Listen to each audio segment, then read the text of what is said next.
So, I just did chapter 10. Gonna do it again. And, oh, fuck work. I'll be there late so I can read chapter 10 again. Okay. From the top, once again. Chapter 10, Halloween. Malfoy couldn't believe his eyes when he saw that Harry and Ron were still at Hogwarts the next day, looking tired but perfectly cheerful. Indeed, by the next morning, Harry and Ron had thought their meeting with the three-headed dog had been an excellent adventure, and they were quite keen to have another one. In the meantime, Harry filled Ron in about the package that seemed to have been moved from Gringotts to Hogwarts, and they spent a lot of their time wondering what could possibly need such heavy protection. It's either very valuable or really dangerous, said Ron. Or both, said Harry. But all they knew for sure about the mysterious object was that it was about 2 inches long.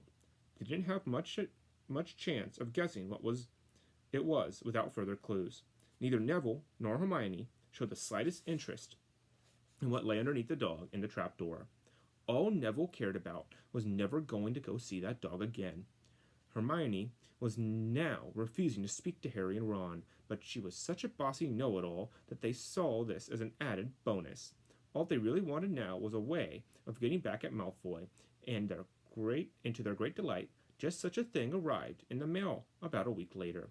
As the owls flooded into the great hall as usual, everyone's attention was caught at once by a long, thin package carried by 6 large, screeching owls.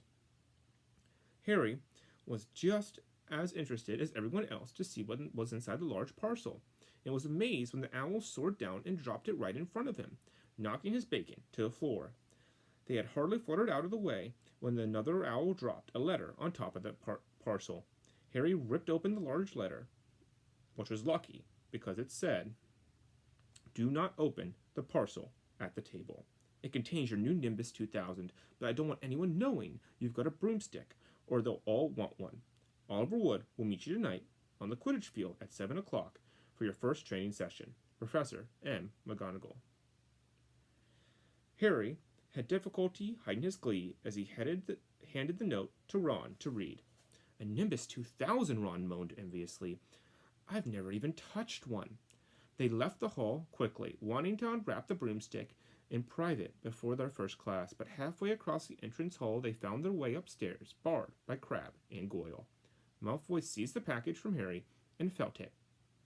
"That's a broomstick," he said, throwing it back at Harry with a mixture of jealousy and spite on his face. "You'll be in for it this time, Potter. First years aren't allowed them." Ron couldn't resist it. "It's not any broomstick," he said. "It's a Nimbus 2000. "What do you say you've got at home, Malfoy? A Comet 260? Ron grinned at Harry. "Comets look flashy, but they're not in the same league as the Nimbus." "What would you know about it, Weasley? You couldn't afford half the handle," Malfoy snapped back. "I suppose you and your brothers have to save up twig by twig." Before Ron could answer, Professor Flitwick arrived at Malfoy's elbow. "Not arguing, I hope, boys," he squeaked. "Potter's been sent a broomstick, Professor," said Malfoy quickly. Yes, that's right," said Professor Flitwick, beaming at Harry. "Professor McGonagall told me all about the special circumstances." "Potter." "And what model was it?" "Nimbus 2000, sir," said Harry, fighting not to laugh at the look of horror on Malfoy's face. "And it's really thanks to Malfoy here that I got it," he added.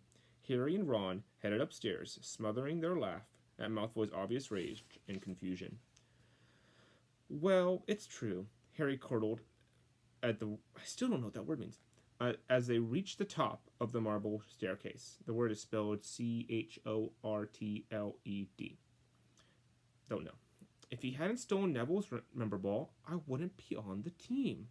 "So I suppose you think there's a reward for breaking rules," came an angry voice from behind them. Hermione Granger was stomping up the stairs towards them, looking disapprovingly at the package in Harry's hand. "I thought you weren't speaking to us," said Harry. "Yes, don't stop now," said Ron.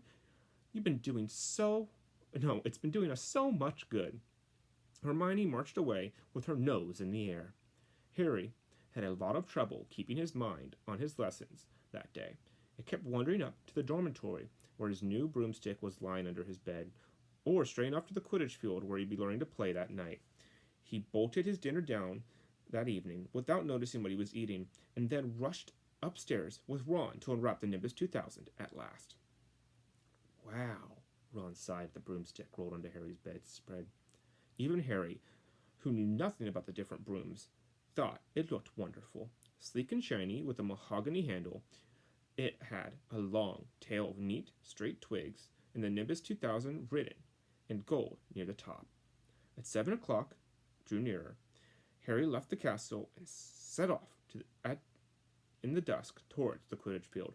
He'd never been inside the stadium before. Hundreds of seats had raised in stands along the field so the spectators were high enough to see what was going on. Wait, so he's meeting at 7, it's going to be dusk, and still being and this is in, like, the fall. That doesn't make... Okay, whatever. At either end of the field were 3 golden poles with hoops on the end. They reminded Harry of the little plastic sticks Muggle children blew bubbles through. Well, he's even calling them Muggles now. Except that they were 50 feet high.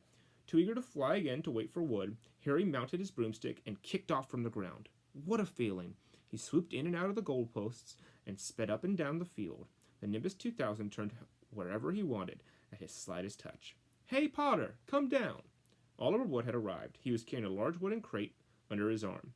Harry landed next to him. Very nice, said Wood, his eyes glinting. I see what McGonagall meant. You really are a natural.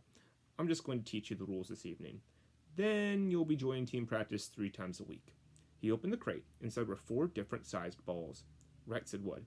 Now Quidditch is easy enough to understand, even if it's not too easy to play. There are 7 players on each side. 3 of them are called chasers. 3 chasers, Harry repeated, as Harry took out a bright red ball about the size of a soccer ball. This ball is called the quaffle, said Wood. 3 chasers throw the quaffle to each other and try to get it through one of the hoops to score a goal. 10 points every time the quaffle goes through one of the hoops. Follow me? The chasers throw the quaffle and put it through the hoops to score, Harry recited. So that's sort of like basketball on broomsticks, with 6 hoops, isn't it? What's basketball? Said Wood curiously. Never mind, said Harry quickly. Now, there's another player on each side who's called the keeper. I'm the keeper for Gryffindor. I have to fly around our hoops and stop the other team from scoring.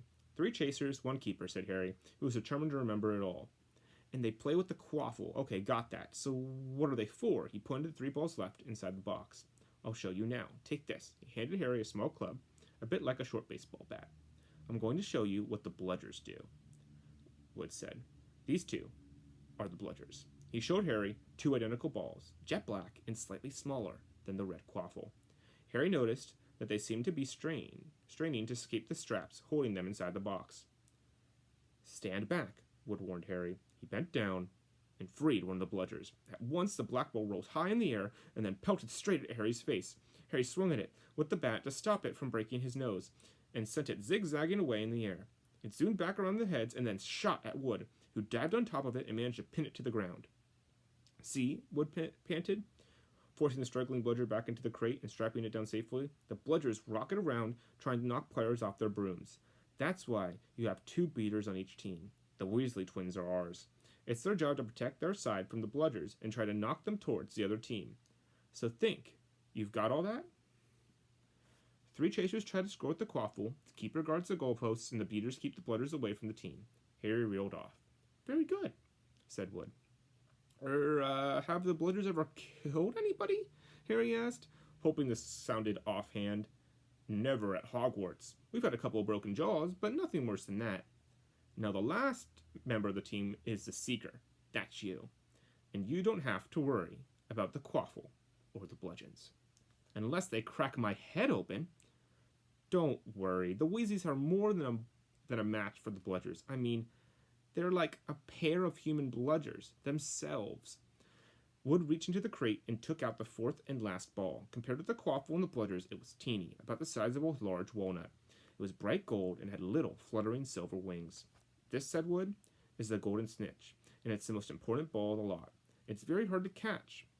because it's so fast and difficult to see. It's the seeker's job to catch it. You've got to weave in and out of the chasers, beaters, bludgers, and quaffle to get it before the other team's seeker, because whichever seeker catches snitch wins his team an extra 150 points, so they nearly always win. That's why seekers get fouled so much. A game of Quidditch only ends when the snitch is caught, so it can go on for ages. I think the record is 3 months. They had to keep bringing in substitutes so the players could get some sleep.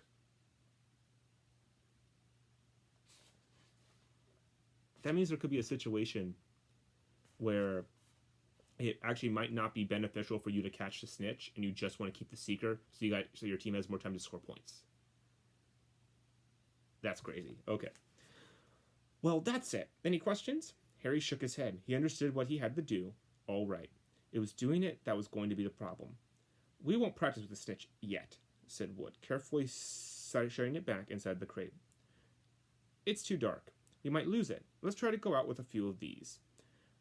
He pulled out a bag of ordinary golf balls out of his pocket. With a few minutes later, he and Harry were up in the air. Wood throwing the golf balls as hard as he could in every direction for Harry to catch. Harry didn't miss a single one, and Wood was delighted. After half an hour, they had really fallen, and they couldn't carry on. That Quidditch Cup will have our name on it this year, said Wood happily as they trudged back up to the castle. I wouldn't be surprised if we turn out better than Charlie Weasley, and he could have played for England if he hadn't gone out dragon hunting. Perhaps it was because he was now so busy, what with Quidditch practice 3 evenings a week on top of all of his homework. But Harry could hardly believe it when he realized that he had already been at Hogwarts for 2 months. The castle felt more like home than Privet Drive ever had. His lessons, too, were becoming more and more interesting now that he had mastered the basics. On Halloween morning, they woke up to the delicious smell of baking pumpkin wafting through the corridors. Even better, Professor Flitwick announced in Charms that he thought they were ready to start making objects fly, something they'd all been dying to do since they'd seen Neville's toad zoom around the classroom. Professor Flitwick put the class into pairs to practice. Harry's partner was Seamus Finnegan, which was a relief because Neville had been trying to catch his eye. Ron, however, was to be working with Hermione Granger. It was hard to tell whether Ron or Hermione was angrier about this arrangement. She hadn't spoken to either of them since the day Harry's broomstick had arrived. Now don't forget that nice wrist movement we've been practicing, squeaked Professor Flitwick, perched on top of a pile of books as usual. Swish and flick, swish and flick. Remember, swish and flick. And saying the magic words properly is very important too. Never forget Wizard Barfrio, who said S instead of F and found himself on the floor with a buffalo on his chest. It was very difficult.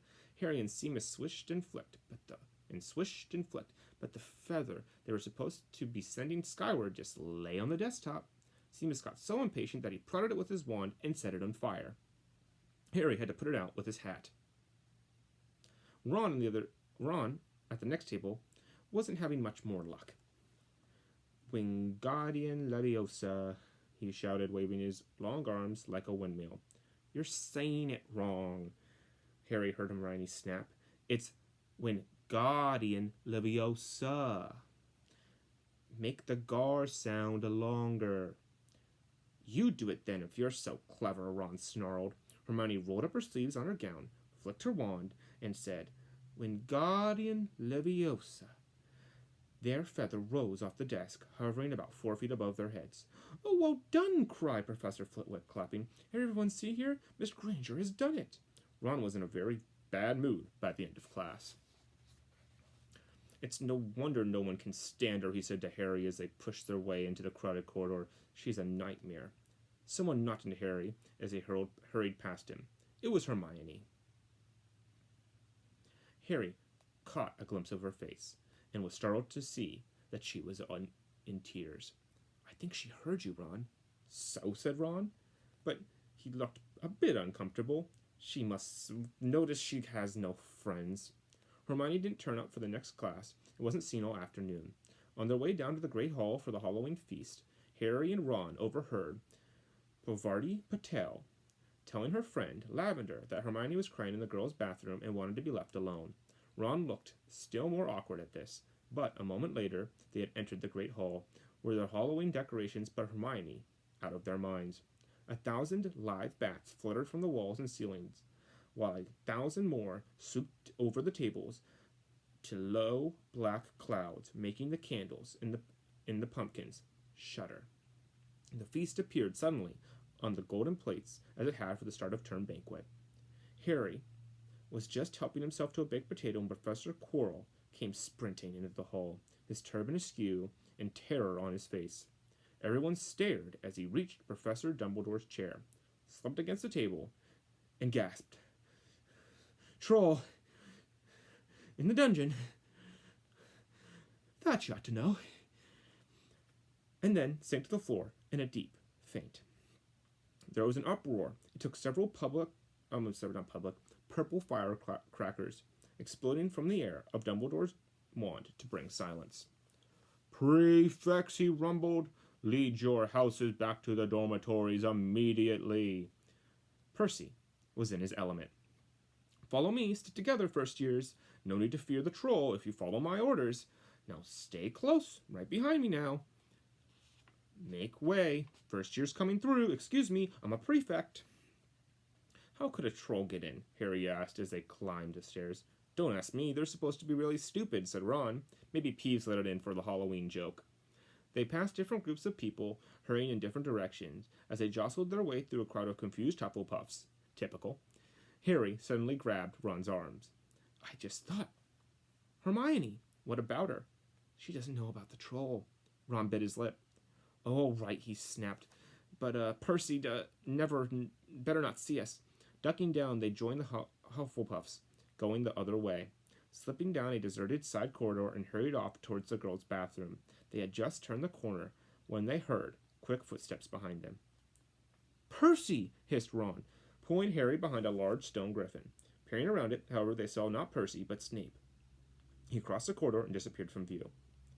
"What's he doing?" Harry whispered. "Why isn't he down in the dungeons with the rest of the teachers?" "Beats me," said Ron.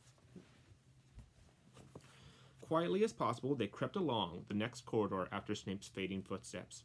"He's heading for the third floor," Harry said, but Ron held up his hand. "Can you smell something?"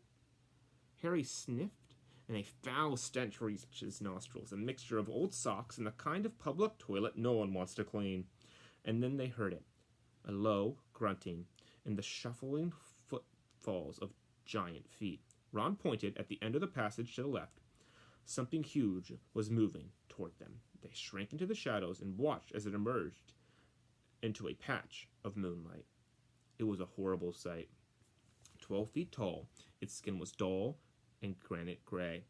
Its great lumpy body like a boulder, with its small head perched on top like a coconut. It had short legs, thick as tree trunks, with flat, horny feet. The smell coming from it was incredible. It was holding a huge wooden club, which it dragged along the floor because its arms were so long. The troll stopped next to a doorway and peered inside. It waggled its long ears. Oh, it has long ears. Making up its teeny mind, then slouched slowly into the room. "The key's in the lock," Harry muttered. "We could lock it in." "Good idea," said Ron nervously. They edged towards the open door, mouths dry, praying the troll wasn't about to come out of it. With one great leap, Harry managed to grab the key, slam the door, and lock it. Yes! Flushed with his victory, they started to run back to their passage, but as they reached the corner, they heard something that made their hearts stop. A high, petrified scream. And it was coming from the chamber they had just chained up. "Oh no," said Ron, pale as Bloody Baron. "It's the girls' bathroom," Harry gasped. "Hermione," they said together. It was the last thing they wanted to do, but what choice did they have? Wheeling around, they sprinted back to the door and turned the key, fumbling in their panic. Harry pulled the door open, and they ran inside. Hermione Granger was shrinking up against the wall opposite, looking as if she was about to faint. The troll was advancing on her, knocking the sinks off the walls as it went. Confuse it, Harry said desperately to Ron, and they seized a tap, and he threw it as hard as he could against the wall. The troll stopped a few feet from Hermione, and lumbered around, blinking stupidly to see what had made the noise. Its mean little eyes saw Harry. It hesitated, then made for him instead, lifting his club as it went. "Oh, pea-brain!" yelled Ron from the other side of the chamber as he threw a metal pipe at it. The troll didn't even seem to notice the pipe hitting its shoulder, but it heard the yell, and it paused once again, turning its ugly snout towards Ron instead, giving Harry time to run around it. "Come on, run, run!" Harry yelled at Hermione, trying to pull her towards the door, but she couldn't move. She was still flat against the wall, her mouth open in fear. The shouting and the echoes seemed to be driving the troll berserk. It roared again and started towards Ron, who was nearest and had no way to escape. Harry did something that was both very brave and very stupid. He took a great running jump and managed to fasten his arms around the troll's neck from behind. The troll couldn't feel Harry hanging there, but even a troll will notice if you stick a long bit of wood up its nose. Harry's wand had still been in his hand when he jumped. It had gone straight up one of the troll's nostrils. Howling with pain, the troll twisted and flailed its club, while Harry clinged on for dear life. Any second, the troll was going to rip off or catch him with a terrible blow with the club. Hermione had sunk to the floor in fright. Harry pulled out his own wand, not knowing what he was going to do. He heard himself cry out the first spell that came into his head. Wingardium Leviosa! The club fell suddenly out of the troll's hand, rose high and higher up into the air, turned slowly over, and dropped with a sickening thud onto the creature's head. The troll swayed on the spot and then fell face first and made a sound that made the whole room tremble. Harry got to his feet. He was shaking and out of breath. Ron was standing there with his wand still raised, staring at what he had done. It was Hermione who spoke first. Is it dead?" "I don't think so," said Harry. "I think it's just been knocked out." He bent over and pulled his wand out of the troll's nose. It was covered in what looked like a lumpy gray glue. Troll boogers." He wiped it off on the troll's trousers. A sudden slamming and loud footsteps made the three of them look up. They hadn't realized what a racket they had been making, but of course someone downstairs must have heard the crashes and the troll's roars. A moment later, Professor McGonagall had come bursting into the room, closely followed by Snape, with Quirrell bringing up the rear. Quirrell took one look at the troll, let out a faint whimper, and sat down on a toilet, clutching his heart. Snape bent over the troll. Professor McGonagall was looking at Ron and Harry. Harry had never seen her look so angry. Her lips were white. Hopes of winning 50 points for Gryffindor faded quickly from Harry's mind. "What on earth were you thinking of?" said Professor McGonagall, with cold fury in her voice. Harry looked at Ron, who was still standing with his wand in the air. "You're lucky you weren't killed. Why aren't you in the dormitory?" Snape gave Harry a swift, piercing look. Harry looked at the floor. He wished Ron would put down his wand. Then a small voice came out of the shadows. "Please, Professor McGonagall, they were looking for me." "Miss Granger?" Hermione had managed to get up on her feet at last. I went looking for the troll because I thought I could deal with them on my own, because I read all about them." Ron dropped his wand. Hermione Granger telling a downright lie to a teacher? "If they hadn't found me, I'd be dead now." Harry stuck his wand up its nose, and Ron knocked it out with his own club. They didn't have time to come and fetch anyone. It was about to finish me off when they arrived. Harry and Ron tried to look as though the story wasn't new to them, too. "Well, in that case," said Professor McGonagall, staring at the three of them, "Miss Granger, you foolish girl, how could you think of tackling a mountain troll on your own?" Hermione hung her head. Harry was speechless. Hermione was the last person to do anything against the rules, and here she was, pretending she had, to get them out of trouble. It was as if Snape had started handing out sweets to the students. "Miss Granger, 5 points will be taken from Gryffindor for this, said Professor McGonagall. I'm very disappointed in you. If you're not hurt at all, you better get off to Gryffindor Tower. Students are finishing their feast in their houses. Hermione left. Professor McGonagall turned to Harry and Ron. Well, I still say you were lucky, but not many first years could have taken on a full-grown mountain troll. You each win Gryffindor 5 points. Professor Dumbledore will be informed of this. You may go. They hurried out of their chamber and didn't speak at all until they had climbed 2 floors up. It was a relief to be away from the smell of troll, quite apart from anything else. We should have gotten more than 2 points, Ron grumbled. 5, you mean, once she's taken off Hermione's. Good of her to get us out of trouble, though, Ron admitted. Mind you, we did save her. She might not have needed saving if she hadn't been locked in there with it, Harry reminded him. They had reached the portrait of the fat lady. Pig snout, they said, and entered. The common room was packed and noisy. Everyone was eating the food that had been sent up. Hermione, however, stood alone by the door, waiting for them. There was a very embarrassed pause.